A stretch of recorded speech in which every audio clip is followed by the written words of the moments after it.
Hi everyone welcome back. ನೀವು ನೋಡ್ತಿದ್ದೀರಾ student solution YouTube channel.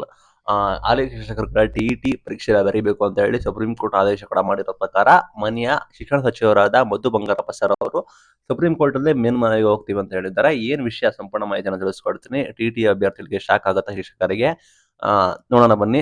Subscribe ಆಗಿರೋದು ಸಬ್ಸ್ಕ್ರೈಬ್ ಆಗಿ. ಏನಾಗುತ್ತೆ ಅಂದ್ರೆ ಸುಪ್ರೀಂ ಕೋರ್ಟ್ ಬಂದಂತ ಒಳ್ಳೆ ಡಿಸಿಷನ್ ತೆಗೆದುಕೊಂಡಿದೆ. ಏನಂದ್ರೆ ಶಿಕ್ಷಣದಲ್ಲಿ ಸಾಕಷ್ಟು ಗುಣಾತ್ಮಕವಾಗಿ ಅಂದ್ರೆ ಶಿಕ್ಷಣದಲ್ಲಿ ಸಾಕಷ್ಟು ಬದಲಾವಣೆ ತರೋದಕ್ಕೆ ಇನ್ನು ಕೂಡ ಕ್ವಾಲಿಟಿನ ಇಂಪ್ರೂವ್ಮೆಂಟ್ ಮಾಡೋಕ್ಕೋಸ್ಕರ ಆ ನಿಟ್ಟಿನಲ್ಲಿ ನಿವೃತ್ತಿ ಅಂಚಿನಲ್ಲಿರೋ ಅಂದ್ರೆ ಯಾರೆಲ್ಲ ರಿಟೈರ್ಮೆಂಟ್ಗೆ ಇನ್ನೇನು ಹತ್ರದಲ್ಲಿದ್ದಾರೆ ಅವರು ಹೊರತುಪಡಿಸಿ ಉಳಿದವರೆಲ್ಲ ಟೀಚರ್ಸ್ ಎಲಿಜಿಬಿಲಿಟಿ ಟೆಸ್ಟ್ ಟಿಇಟಿನ ಕಡ್ಡಾಯವಾಗಿ ಬರೀಬೇಕು ಅಂತೇಳಿ ಆದೇಶ ಕೂಡ ಮಾಡಿದೆ.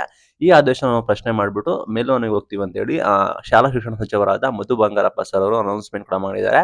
ಇತ್ತೀಚೆಗೆ ಅವರು ಮಾತಾಡ್ತಾರೆ, ಸುಪ್ರೀಂ ಕೋರ್ಟ್ ಆದೇಶ ಸರಿಯಾಗಿದೆ, ಆದರೆ ಈಗ ಇರುವಂತಹ ಶಿಕ್ಷಕರು ಅಂದ್ರೆ ಈಗ ಪ್ರೆಸೆಂಟ್ ಇರೋ ಶಿಕ್ಷಕರು ಬರೋಬ್ಬರಿ 20ರಿಂದ 30 ವರ್ಷದ ಹಿಂದೆ ಅಪಾಯಿಂಟ್ಮೆಂಟ್ ಕೂಡ ಆಗಿರ್ತಾರೆ. ಅವರು ಹಿಂದಿನ ಕಾಲದ ತಕ್ಕಂತೆ ಬದಲಾವಣೆ ಆಗಬೇಕು.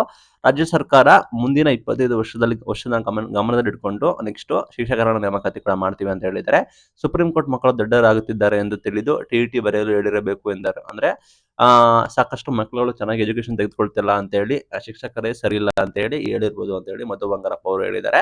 ಫಲಿತಾಂಶ ಬರ್ಬೇಕಂದ್ರೆ ಶಿಕ್ಷಕರಿಗೆ ಅಭಿನಂದನೆ ಸಲ್ಲಿಸಿದ್ದಾರೆ. ಶಾಲೆಗಳಲ್ಲಿ ಫಲಿತಾಂಶ ಬರ್ಬೇಕಂದ್ರೆ ಒಬ್ಬ ಶಿಕ್ಷಕರಿಗೆ ಸಾಧ್ಯ ಇಲ್ಲ. ಎಲ್ಲಾ ಶಿಕ್ಷಕರು ಸೇರ್ಕೊಂಡು ಒಳ್ಳೆ ರೀತಿ ಮಕ್ಕಳುಗಳನ್ನ ಸೇರಿಸಿ ಸಾಕಷ್ಟು ಜನ ಸಾಮಾನ್ಯ ಕುಟುಂಬದಿಂದ ಬಂದಿರ್ತಾರೆ, ಹಿಂದುಳಿದ ವರ್ಗದಿಂದ ಬಂದಿರ್ತಾರೆ. ಅವರಿಗೆ ಸರ್ಕಾರಿ ಶಾಲೆಗಳಲ್ಲಿ ಇನ್ನೂ ಕೂಡ ಸಾಕಷ್ಟು ಮೂಲಭೂತ ಸೌಕರ್ಯಗಳನ್ನ ಒದಗಿಸಿ ಫಲಿತಾಂಶವನ್ನು ನಿರೀಕ್ಷಿಸುವುದು ಫಲಿತಾಂಶವನ್ನು ಕೊಡೋದು ಸರಿಯಾದ ಕ್ರಮವಾಗಿದೆ ಅಂತ ಹೇಳಿದ್ದಾರೆ.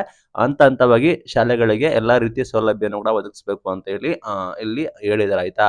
ಹೀಗಾಗಿ ಅವರು ಮತ್ತೆ ಏನಾಗುತ್ತೆ ಅಂದ್ರೆ ಅದನ್ನ ಸುಪ್ರೀಂ ಕೋರ್ಟ್ಗೆ ಮನವಿ ಸಲ್ಲಿಸ್ತಾರಂತೆ, ಹೋಗ್ತಾರಂತೆ. ಎಲ್ಲರೂ ಕೂಡ ಕಡ್ಡಾಯವಾಗಿ ಮಾಡಕ್ ಆಗೋದಿಲ್ಲ ಅನ್ಸುತ್ತೆ. ಸುಪ್ರೀಂ ಕೋರ್ಟ್ ಅವರು ಡೆಸಿಷನ್ ತೆಗೆದುಕೊಳ್ಳಬೇಕು. ಬಿಕಾಸ್ ಇನ್ನೇನು ರಿಟೈರ್ಮೆಂಟ್ ಆಗೋ ಏಜ್ ಅಲ್ಲಿ ನೀವು ಟಿಇಟಿ ಬರೀರಿ ಅಂದ್ರೆ ಅದೇನು ಅಷ್ಟೊಂದು ಸಮಂಜಸವಲ್ಲ ಅಂತ ಹೇಳಕ್ ಇಷ್ಟಪಡ್ತೀನಿ. ಯಾಕಾಗುತ್ತೆ ಅಂದ್ರೆ ಮುಂದಿನ ಸಾಲಿನಲ್ಲಿ ಕೊರತೆ ಇರುವ 12,000 ಶಿಕ್ಷಕರ ನೇಮಕಾತಿಯನ್ನ ಕೂಡ ಮಾಡ್ತೀವಿ.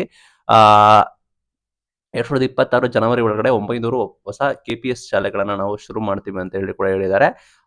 ಎಲ್ಲ LKG ಇಂದ ಎಲ್ಲ ಸರ್ಕಾರಿ ಮತ್ತೆ ಅನುದಾನಿತ ಶಾಲಾ ಕಾಲೇಜುಗಳಲ್ಲಿ ನಿಮಗೆ ನೋಟ್ ಪುಸ್ತಕ, ಪಠ್ಯ ಪುಸ್ತಕ, ಬಿಸಿ ಊಟ, ಶೂ ಸಾಸ್ಕು, ಹಾಲು ಮೊಟ್ಟೆ ಎಲ್ಲ ಕೂಡ ಕೊಡ್ತಾರಂತೆ. ಎಲ್ಲ ಕೂಡ ಮಾಡಿದ್ದಾರೆ. ಸುಪ್ರೀಂ ಕೋರ್ಟ್ ಡಿಸಿಷನ್ ಕೊಟ್ಟಿದೆ ಅಂತೆ ಟಿಇಟಿ ಕಡ್ಡಾಯ ಅಂತ. ಅದು ಬಂದ್ಬಿಟ್ಟು ಗುಡ್ ಕ್ವಾಲಿಟಿ ಎಜುಕೇಶನ್ ಕೊಡೋಕ್ಕೋಸ್ಕರ ಆ ರೀತಿ ಮಾಡಿರುತ್ತೆ. ಬಟ್ ಮೇಲ್ಮನವಿಗೆ ಹೋಗ್ತಾರಂತೆ. ಐ ಥಿಂಕ್ ಸುಪ್ರೀಂ ಕೋರ್ಟ್ ಅವರು ಕೂಡ ಅದನ್ನ ಕೊಡ್ತಾರೆ, ಡಿಸಿಷನ್ ತೆಗೆದುಕೊಳ್ತಾರೆ. ಬಿಕಾಸ್ ಅವರು ಏಕಾಏಕಿ ಇರೋರಿಗೆಲ್ಲ ಟಿಇಟಿ ಬರಿ ಅನ್ನಕ್ಕಾಗೋದಿಲ್ಲ. ಅವ್ರಿಗೂ ಕೂಡ ಗೊತ್ತಿರುತ್ತೆ. ಬಟ್ ನೋಡೋಣ ಏನ್ ಡಿಸಿಷನ್ ತೆಗೆದುಕೊಳ್ತಾರೆ ಅಂತ. ಇದು ಇವತ್ತಿನ video. Thank you for watching. Thank you.